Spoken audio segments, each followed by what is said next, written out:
और इस वक्त की अहम खबर आपको दे दें, मुसलमानों के खिलाफ इश्तियाल अंगेज तकारीर के मामले से जुड़ी ये अहम खबर है। सुप्रीम कोर्ट पे अब इस मामले को 9 मई को समाअत होगी। जमीयतुल उलमा हिंद ने अर्जी दायर की थी।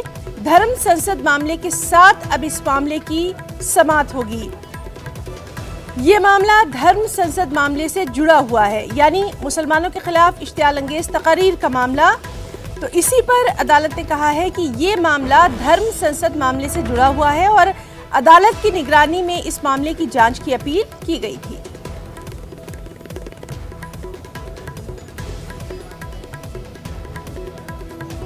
तो अहम खबर, मुसलमानों के खिलाफ इश्तियाल अंगेज तकारीर के मामला, इस पर सुप्रीम कोर्ट पे 9 मई को अब समाअत होगी।